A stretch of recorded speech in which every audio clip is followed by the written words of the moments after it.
자, 우리 손자병법 이제 오늘 17번째 강의가 시작이 됐는데요. 그러니까 이 손자병법의 영원한 주제는 뭐예요?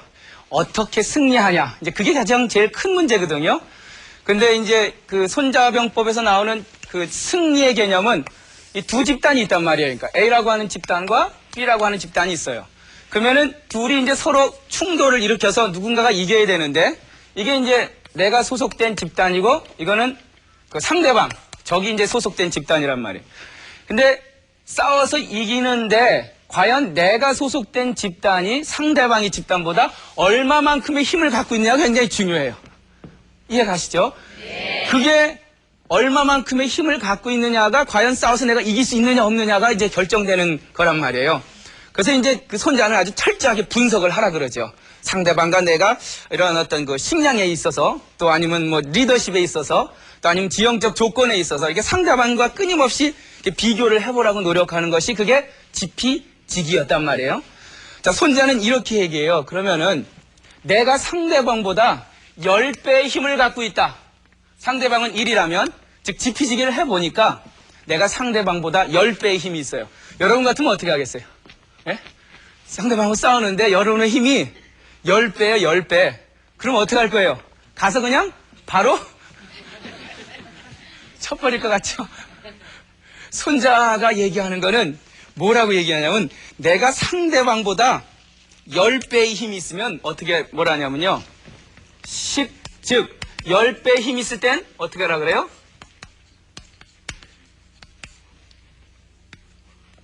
십즉 위지하라 그래요. 위가 무슨 위자 얘기예요? 포위하다. 10배의 힘이 있을 때는 저는 이걸 보고 깜짝 놀랐어요. 웬만하면 손자병법에서 지피지기 해보니까 내가 10배의 힘이 있으면 그냥 가서 팍 쳐버릴 텐데 여기서 10배라고 하는 건 뭐 무지막지하게 강하다는 뜻이에요. 근데 10배의 힘이 있을 때 어떻게 하래요? 포위하래요. 이 포위한다는 뜻이 뭐냐면요. 저 위자가 이제 이렇게 둥그렇게 모여서서 요게 이 무두질할 가죽 위자예요. 그러니까 왜 소 같은 거 아주 옛날 사회에 소를 한 마리 잡았어요. 그러면 이제 소 가죽을 갖다 이렇게 벗겨낼 거 아니에요. 그래서 이렇게 말리면은 가만 놔두면 소 가죽이 어떻게 돼요? 탱그르르 몰리죠. 그러면 어떻게 돼요? 삑 둘러서서 다리 한 짝씩 잡고 당겨야죠. 당기고 어떻게 있어야 돼요? 제일 중요한 말이 기다려야 돼요. 그래야 어떻게 돼? 이 가죽이 팽팽하게 펴질 거 아니에요. 지금 포위한다 할 때 이 둘러싸다 할 위자는 삥 둘러서서 기다리란 말이에요. 그러니까 손자의 기본 생각은 결국 내가 아무리 힘이 강하더라도 상대방을 때리면 내 손이 다친다 이거예요. 예? 그러니까 괜히 손 다칠 생각하지 말고 삥 둘러서서 적이 가죽 쭉 펴지듯이 항복할 때까지 기다리란 그런 이제 생각이에요. 그러니까 전 이거 보고 깜짝 정말 굉장히 놀랐어요. 웬만하면 공격하라고 얘기할 텐데. 그래서 그 손자의 기본 사상이 뭐예요? 승리를 하는 것 중요하지만 그보다 더 중요한 게 뭐래요? 예? 이게 온전하게 안 다치고 승리하는 게 중요한 거예요. 예? 승리를 하는 게 중요하지만은 어떤 승리가 중요해요? 싸우지 않고 하는 승리. 그러니까 손자병법의 핵심은 바로 이거예요. 싸워서 이기는 게 중요한 게 아니라 아주 안 다치고 또 싸우지 않고 이긴. 그래서 10배가 되면 어떻게 둘러서서 기다리랍니다. 근데 사실 기다린다는 거는 강자만이 할 수 있는 여유예요. 약한 사람은 못 기다려요. 근데 내가 상대방보다 엄청난 힘을 갖고 있을 때 뭐 이렇게 삥 둘러서서 지금 언젠가는 이게 봐도 도저히 안 될 것 같거든요. 그럴 때는 분명히 무릎을 꿇으라고 하는 그 강자로서의 여유, 그 여유가 있을 때 바로 이 기다릴 수 있다는 거죠. 그래서 주석에 보면은 적의 성이 있으면은 이런 얘기가 나와요. 적의 그 성이 있으면은 성에서 이 거리를 갖다가 약간, 이 초자가 약간 초자예요. 약간 어떻게 해요? 떨어져서 기다리래요. 그러니까 기다려도 적이 있으면 바로 앞에 가서 너 무릎 꿇어 이게 아니라 약간 떨어져서 그 사람이 스스로 무릎을 꿇을 수 있도록 기다리래요. 아주 굉장히 지혜로운 거예요. 내가 힘이 강할 때 그 기다릴 수 있는 여유. 그 다음에 그 두 번째 그 손자 얘기는 내가 적보다 힘이 5배일 때. 이제 계속 이 비교가 오늘 이제 나와요. 내가 10배일 때는 저기 스스로 무릎을 꿇을 때까지 기다려야 되고, 또 내가 힘이 5배가 되면 어떻게 하냐? 그럴 때는 어떻게 하래요? 그럴 때는 공지라. 그때 이제 그 공격을 하랍니다.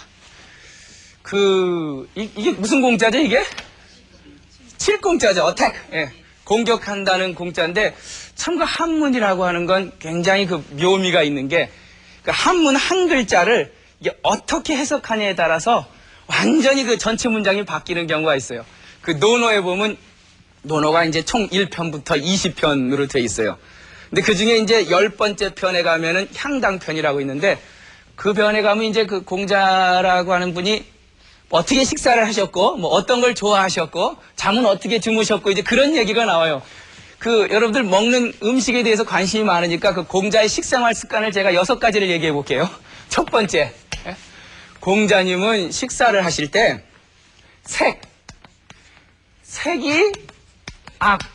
색악이면 불식하셨다. 예? 뭐예요? 색깔이 별로 안 좋으면 드시지 않으셨다. 그러니까 철저한 원칙이었던 거예요. 그러니까 뭐 색깔이 영 이거 아닌 것 같다 그러면. 두 번째는 뭐였냐면 이 냄새날 쥐자, 냄새가 별로 안 좋으면 안 드셨다. 그러니까 이상한 냄새나는 건 안 드셨다 모양. 굉장히 그 깔끔 떠시는 분이에요, 이분이. 얼마나 그 식사에 대해서 뭐 얼마나 그 원칙적인 분인데요. 세 번째가 이를 실자에 익힐 임자. 즉 음식을 익는 그 시기를 잃어버리면 안 드셨다. 그러니까 너무 설익은 것도 안 드셨고, 그러니까 뭐 밥 드실 때 밥이 약간만 설어도 야, 밥 다시 줘. 아주 굉장히 그 까딸스러우셨단 모양이에요. 네 번째가 안 입을 자의 때시자, 그 제때 나온 음식이 아니면 안 드셨다. 근데 이건 우리 배워야 돼요. 겨울에 뭐 딸기, 참외 이런 거 드실 생각하지 마세요. 그건 억지로 키운 거란 말이에요. 그러니까 그철 음식이 아니면 안 드셨다. 하여튼 안 드신 게 많았어요. 그리고 자르를 할 자, 우리가 할구할 때 이 할자 있죠?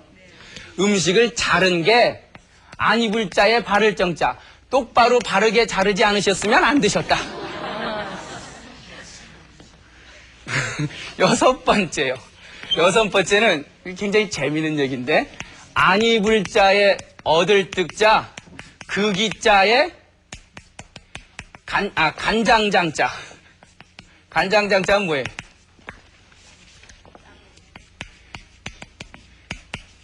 부득기장. 그 간장을 얻지 못했으면, 다시 말하면 그 요리에 맞는 그 소스가 없으면 안 드셨다. 왜 그 돼지 그 족발에는 뭐예요? 새우죠. 그 소스가 있어야 되는데 그걸 고추장째 먹으면 안 돼요. 그렇게는 안 드셨대요. 그래서 그런지 그 공자가 살던 그 고향 그 곡부라고 하는 데가 있어요. 여기서 산동성으로 해서 쭉 가면은 금방 가는데, 거기 가니까 그 공부연이라고 공자께서 드시던 음식 그대로 요리한 게 아직까지 한 2500년 남아있다 그러더라고요. 근데 가보니까 뭐 한 상을 차려왔는데 진짜 그 음식마다 소스가 따로 있고, 자른 게 아주 그냥 방정하게 자른 거죠, 그야말로. 그 다음에 그때에 맞는 음식, 익힌 정도, 냄새, 색깔, 아주 그런 게 제대로 갖춰서 그걸 관광상품으로 팔더라고요. 무슨 뭐 2500년 이렇게 남아 있겠어요? 관광상품으로 파는 거죠.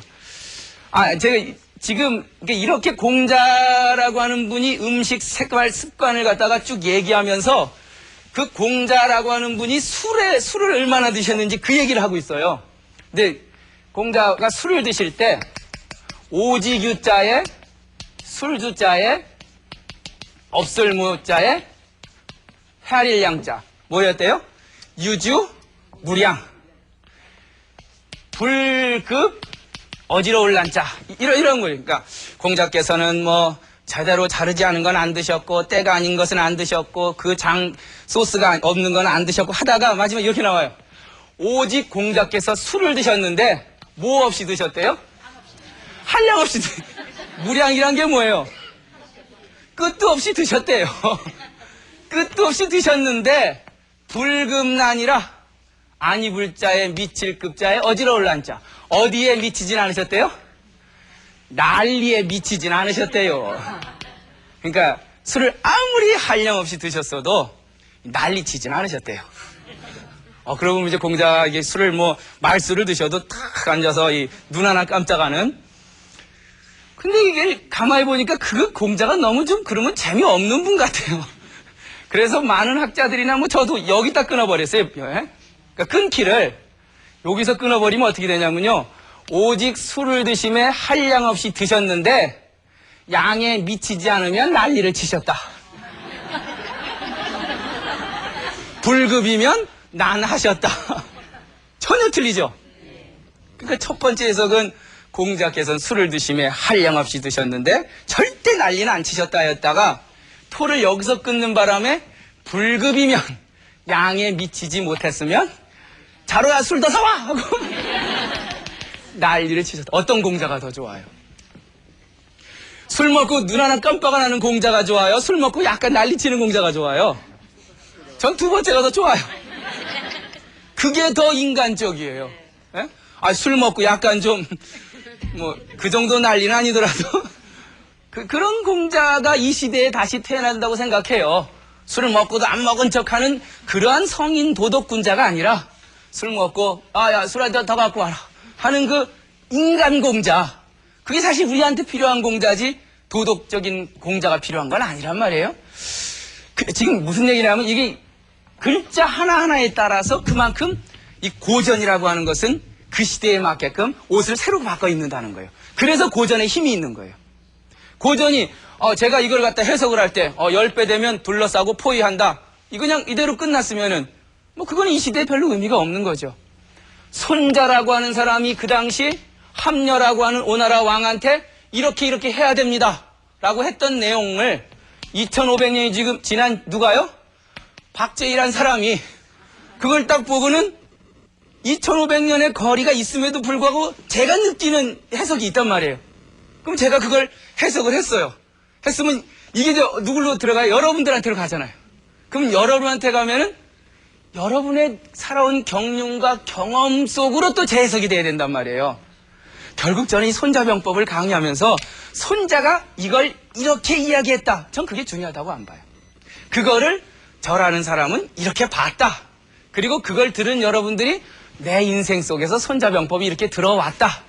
이것이 저는 이 손자병법 강의의 가장 중요한 점이라고 보고 우리가 고전을 공부할 때도 항상 이 점을 놓치면 안 될 것이라는 생각이 제가 듭니다. 자, 다시 한번 그러면은 좋아. 이제 한문 번역이라고 하는 것이 결국 고전의 힘이라고 하는 거는 그야말로 그 당시의 시대를 사는 그 사람들의 느낌과 그 사람들의 그 살아온 역사 현실이 너무나 중요하다는 거죠.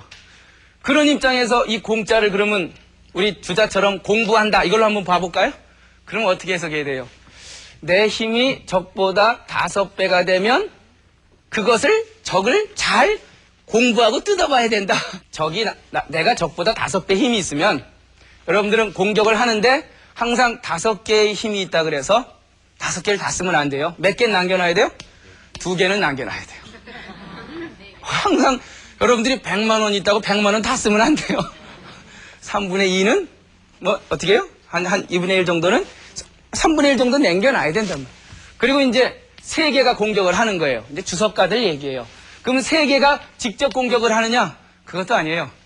2개는 직접 공격을 하는데 1개는 측면 공격을 하라 이거예요. 그러니까 환상의 공격은 5개 중에 2개는 남기고 3개는 공격하고 셋 중에 2개는 직접 공격을 하고 1개는 측면 공격을 하라. 이렇게 이제 그 공격들을 그 해석을 하고 있습니다. 그 다음에 이제 손자가 내가 적보다 힘이 10배, 5배, 그 다음 몇 배요? 따블이 됐을 때, 이 배즉, 2배가 되면 어떻게 하냐? 분지하라. 분은 무슨 문자예요? 나눠라. 그러면 여기서 분은 내가 이제 적보다 2배의 힘을 갖고 있어요. 그러면 나를 나누란 얘기예요? 적을 둘로 분산시키란 얘기예요? 나를 나누라고요? 굉장히 그 해석 잘하십니다. 이게 논란이 많아요. 과연 나누는 주체가 누구냐?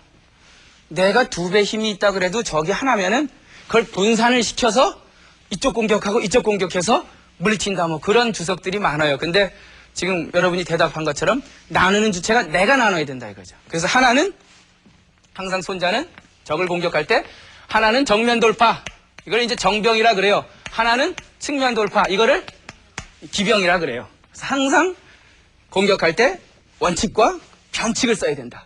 이게 이제 손자의 그 기본적인 그 전술 전략입니다. 그 다음에 네 번째는 뭐냐면 그 적즉 이 적즉 어떻게 하래요? 능 전지하라 이런 말이 있어요. 여기서 이 적이라고 하는 말이 이제 해석이 굉장히 중요합니다. 저 적은 뭐예요? 그러니까 일반적으로 우리가 적, 에너미, 적이라고 얘기하는데 저기서 적은 그 적이 아니에요. 여러분들 혹시 이런 구절 들어보셨죠? 인자 무적. 무슨 뜻이에요? 어진 사람은 뭐가 없다? 어진 사람은 적이 없습니까? 적이 없다고 해석하면은 저는 이런 생각이 들어요. 적이 없는 사람은 문제가 있는 사람이에요. 그렇지 않아요? 얼마나 여기 가서 맞추고 저기 가서 맞췄으면 적이 없어요? 물론 동네 반장 아줌마는 적이 없어야 돼요. 근데 인생을 살면서 누구한테나 환영받는다는 건 그건 문제가 있는 사람이에요. 그렇죠? 나쁜 사람한테 가도 잘할 거 아니에요. 네? 그래서 진정으로 정말 자기의 인생을 당당하게 갖고 가는 사람은 적도 있어요. 그리고 아군도 절 좋아하는 사람도 있는 거예요. 그렇게 다 있을 때 그 사람은 참 자기 당당하게 인생을 사는 사람이라고 보는데, 그러면 저걸 어떻게 해석해야 될 것 같아요? 인자무적을요. 인을 소유한 자, 이 사랑이 있는 자는 적이 없다가 아니라 대적할 사람이 없다. 저는 이 적을 여기서 대적하다, 누구도 그 사람한테 적으로 대적할 사람이 없다라고 해석을 해야 될 것 같아요. 그러니까 이런 대적할 사람이 없는 건 왜 대적할 사람이 없는 거예요? 당당하니까. 나는 스스로 반성해서 난 누구한테도 내가 정말 내 당당함이 부끄럽지 않으니까 다 덤벼라 이거예요. 그러니까 아무도 대적할 사람이 없는 거죠. 이걸 그렇게 해석하면요, 여기서 적은 대적하다 정도로 해석을 해보죠. 대적하다 하면 어떻게 해요? 상대방과 나의 전력이 대적할 만하다면, 다시 말하면 뭐예요? 비등비등하면, 서로 이렇게 대적할 만하면, 그때는 어떻게 하래요? 싸우긴 싸우는데, 다른 곳에는 이 능자가 안 들어갔어요. 근데, 요것만 능이 들어갔어요. 그래서 능이라고 하는 건 영어에서 조동사로 can. 뭐뭐 할 수 있다. 그럼 뭐 할 수도 있다고요? 그러면 안 싸울 수도 있는 거네요. 이런 한문 하나하나 쫓아가는 것도 굉장히 재밌어요. 10배가 되면 포위해서 기다려라. 그게 강자의 여유다. 5배가 됐을 때는 여간 분산시켜서 공격해라. 2배가 되면 기병과 정병을 써라. 적과 내가 실력이 비등비등할 때는 뭐 할 수도 있어요? 싸울 수도 있고 안 싸울 수도 있다. 싸울 수도 있다는 얘기가 참 중요한 포인트라고 봐요. 그러면 안 싸울 수도 있는 거예요. 왜요? 적하고 나하고 비슷하니까 괜히 내가 잘못 달려 들어갔다가는 질 수가 있죠. 그러니까 그거는 눈치를 봐서 비등비등하니까 이거 안 싸워야겠다고 이렇게 살짝 물러나도 될 수 있는 겁니다. 그 다음에 이제 소즉, 이제 지금 계속 적과 나의 전력을 비교한 지피지기의 결과를 갖고 나의 액션을 이렇게 얘기를 하는 거예요. 이렇게 해야 된다. 그 다음이 적보다 내가 적을 때, 전력이나 모든 면이 적을 때는 어떻게 하냐? 소즉. 어떻게 해야 돼요? 능도지라. 내가 적보다 힘이 현저하게 적을 때는 뭐 할 수도 있어요? 도망갈 수도 있다. 도망 잘 가야 됩니다. 이 도망 못 가고 붙는 사람은요, 제가 볼 때는 현명한 사람이 아니에요. 내가 적보다 안 될 것 같으면 어떻게 돼요? 근데 도망가는 거하고 그 다음에 이 피하는 거하고는 틀려요. 우리가 도피한다 그러죠. 도하고 피는 엄연히 틀려요. 도는 뭐냐면 작전상 약간 후퇴예요. 그리고 피는 뭐예요? 뒤도 안 돌아보고 튀는 거예요. 그러니까 전쟁터에 나가서 군사를 한 심리를 물렸다. 이건 도죠.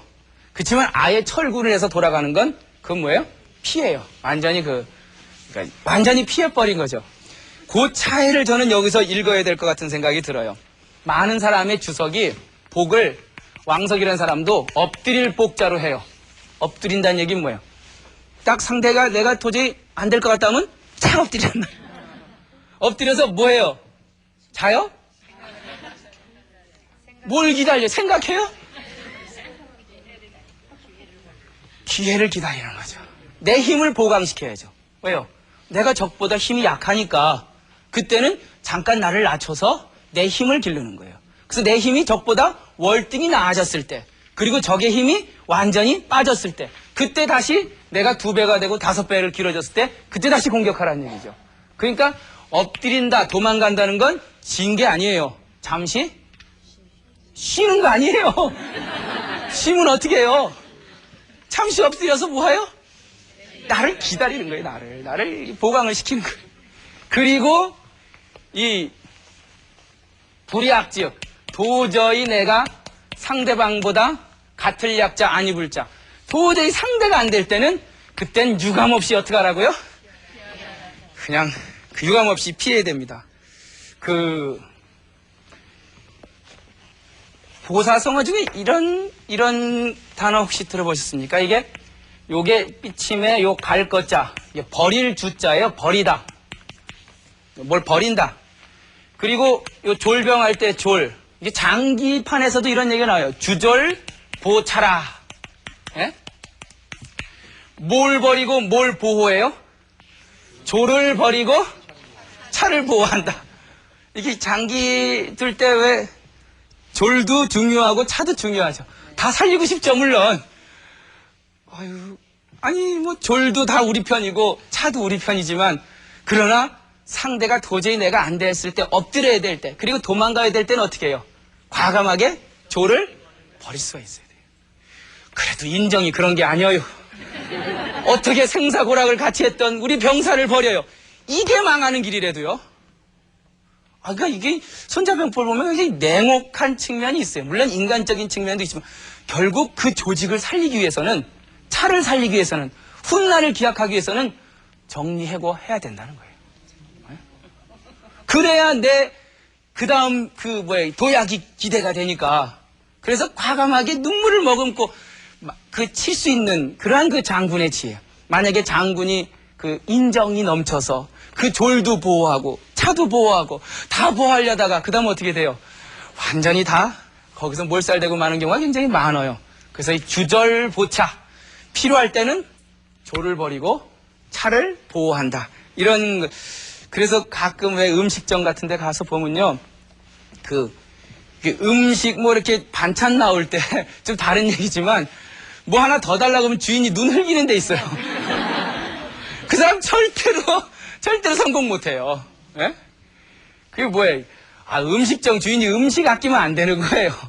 때로는 손해볼 때도 있이 그냥 갖다 주는 거예요. 그걸 따져서 이게 못 버리겠다, 나 이 음식 내가 안 주겠다고 하면은 그 집 성공 못하죠. 그 훌륭한 상인은요, 이 샘플을 아끼면 안 됩니다. 그 샘플을 뿌려야 진짜 내 물건을 팔 수가 있는 거죠. 그래서 가끔은 손해 보는 듯한 게 참 좋은 거예요. 졸 내가 버린단 말이에요. 샘플, 음식 갖춘단 말이에요. 결국 그게 다 뭐예요? 다 나한테 결국 돌아오는 거예요. 그래서 가끔은 좀 버릴 줄도 알아야 돼요. 뭘 위해서요? 더 큰 이익을 위해서는 좀 버릴 줄도 아는 게, 이제 그게 현명하다고 이제 보는 겁니다. 그 다음에 손자가 이제 하나, 둘, 셋, 넷, 다섯, 6번째 하고 이제 마지막을 얘기하기 전에 이제 이러한 상대방과 내가 힘을 비교해서 도저히 안 될 것 같다면 어떡하랬어요? 이제 이때는 이제 완전히 철군을 해서 돌아가서 완전히 내 자신을 빼갖고는 거기 가서 이제 영양을 다시 기르라는 얘기인데, 혹시 여러분들 와신 상담이란 말 들어보셨죠? 네, 뭐 많이 아시죠? 무슨 와자죠 이게? 누울 와자죠. 그리고 요 신자는요, 요 뗄나무 신자입니다. 그러니까 어디에 눕는다는 얘기예요? 여러분들 뗄나무에 누워 보셨습니까? 그거 뭐 거칠거칠하죠. 편편한 침대가 아니니까. 아주 고통스러운 나날을 보낸다는 뜻이죠. 그 다음에 요 상담할 때 요 상은 이 맞불상자입니다. 그리고 요 담자는 이 쓸개담, 담 들린다 그러잖아요. 그러니까 그 까칠까칠한 뗄나무에 누워서 또 그 쓴 쓸개를 맛보면서 뭐예요? 훗날을 기다리는 거예요. 때가 오기를 기다리는 거예요. 이 손자가 있었던 이 오나라, 손자가 가서 벼슬 했던 오나라, 그 오나라 밑에 나라가 월나라입니다. 월나라. 그래서 우리는 오나라와 월나라를 굉장히 같이 5월, 오나라 월나라는 원수지간이에요, 여간. 그래서 오죽하면 오나라 월나라가 같은 배를 타면 뭐 한다 그래요? 5월 동주한다 그러죠. 서로 원수지간에 같은 배를 탔으니까. 그래서 서로 적과의 같이 배를 탄 거죠. 이 오나라 월나라의 전쟁 때 나오는 얘기예요. 이 오나라 월나라가 이제 전쟁을 하는데, 오나라의 지금 손자가 모시고 있던 사람이 이제 함녀였죠. 뭐 빨리 얘기를 하면은 이 함녀라고 하는 사람과 그 다음에 월나라의 부천이라고 하는 사람, 두 사람이 전쟁을 했어요. 전쟁을 하는데 함녀란 사람이 전쟁터에서 화살을 맞아서 죽고 맙니다. 결국 누가 승리했어요? 월나라가 승리를 했죠. 근데 함녀가 죽으면서 그의 아들 부차라고 하는 사람, 이 부차, 자기 아들 부차한테 아주 막 강국하게 부탁을 해요. 너 내가 죽는다. 그 대신 내 원수를 넌 꼭 갚아줘야 되겠다. 예? 아주 그냥 막 얼마나 분해요. 경쟁국인 월나라한테 지고 자기 또 죽으니까. 그래서 부차가 막 피눈물을 흘리면서 걱정하지 마십시오. 제가 그냥 반드시 아버님의 원수를 갚아드리겠습니다. 그리고 부차가 그 다음부터 뭐 한 거예요? 뗄나무에서 누워 잔 거예요. 예? 와신한 겁니다. 와신. 어디서 누워 잤어요? 뗄나무에서 누워서 그냥 잔 거예요. 잠이 안 오죠. 그리고 뭐 생각한 거예요? 왼수를 갚죠, 원수를. 안 되면 잠깐 피한 거죠. 그래서 드디어 이 힘을, 영양을 저장을 해서 이 월나라랑 싸워갖고 구천이한테 이겼어요. 회계산 전투라고 유명한 전투예요. 회계산 전투에서 이겨갖고 이제 아버지의 복수를 했지요. 그랬기 때문에 이제 구천이가 살아남아야 되니까 자기 옷을 다 벗고는 제발 나 좀 살려달라고 이제 막 비는 거예요. 그때 이제 부차의 참모였던 이 오자서라고 하는 사람이 살려두면 안 된다 그래요. 근데 이 오자서가 살려주면 안 된다. 왜? 분명히 나중에 보복을 할 거기 때문에. 그럼에도 불구하고 부차는 저 정도면 이제는 다시는 나한테 까불지 않을 거니까 살려두자 하고 살려줘요. 그때 이 구천이가 12년 동안 일을 갈아요. 12년 동안 일을 가는데 어떻게 가냐? 그냥 가는 게 아니라 뭐예요? 뭘 맛보면서 일을 갈아요? 쓸개를 맛보면서. 쓸개를 매다 놓고 매일같이 그걸 맛보면서 내가 복수하겠다. 그게 지금 뭔 얘기를 하냐면 안 되면 피하라 그랬잖아요. 그래서 내 전력을 다시 한번 복구하라. 그래서 이 쓸개를 맛보면서 구천이가 12년 동안 기다려서 드디어 이 오나라 공격을 해서 오나라를 완전히 역사 속에서 사라져버리게 만듭니다. 그러니까 오나라는 이것 때문에 이제 역사 속에서 사라지고 월나라만 남게 돼요. 그래서 우리는 왜 내가 힘이 안 돼서 내 힘 역량을 기르기 위해서 안 될 땐 바짝 엎드리는 거예요. 예? 인생을 살면서 그럴 때 있죠? 안 될 때 그냥 바짝 엎드려서 기다리면 안 돼요. 뭐 하라 그랬어요? 힘을 길러, 힘을. 예. 그리고 안 되면은 유감없이 피하는 겁니다. 피해서 내 힘이 다시 저장될 때까지 그야말로 와신상담. 이게 우리 고사성어 와신상담한다는 얘기가 두 개 붙어서 하지만 사실은 다른 별개예요. 와신과 상담은 한 사람이 틀려요. 예? 여기에 누워 잔 사람은 부차고 쓸개 맡았던 사람은 구천이에요. 예? 그래서 부차와 구천의 각각 다른 이야기예요. 그렇지 우리는 그냥 합쳐서 내 힘을 기르고 정말 내 복수를 하기 위해서 내 역량을 채우려고 하는 노력, 그걸 이제 우리는 와신 상담한다라는 얘기를 하죠. 여러분들 와신 상담 해보신 적 있습니까? 네?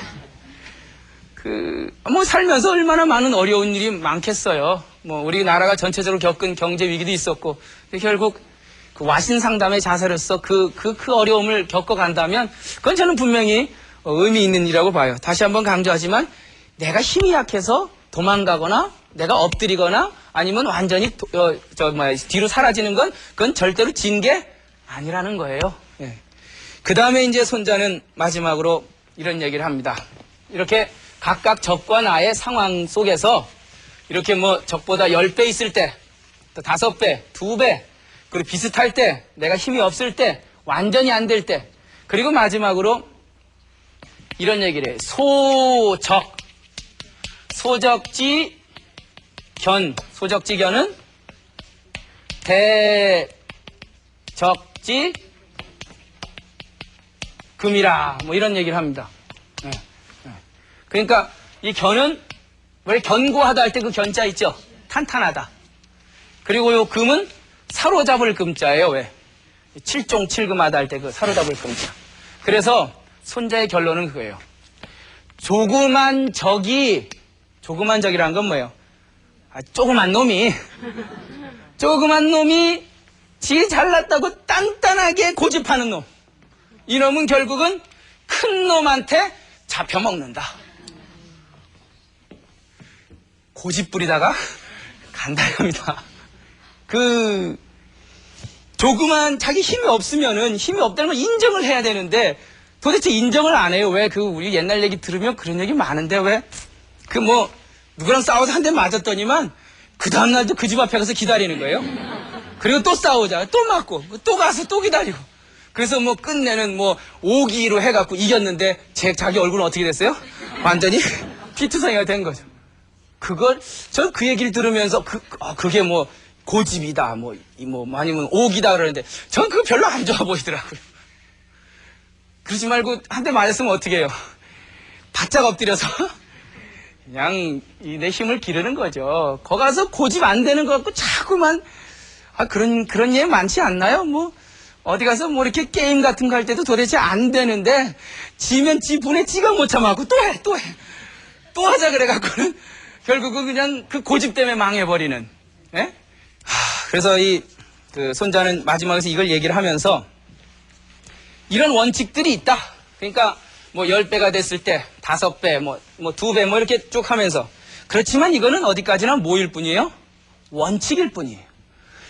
그 원칙이라고 하는 걸 그대로 달달 외워서 어떤 쪽에 가갖고 따져보니까 저 사람하고 나하고 5배 차이가 난다? 야 공격해라? 이거는 손자가 원하는 게 아니에요. 그게 손자가 원하는 건 그 타임, 그 상황, 그 상황에 따를 숫자, 따라서 변해야 돼요. 마땅히 그거에 응하여 수시응변. 굉장히 중요한 얘기입니다.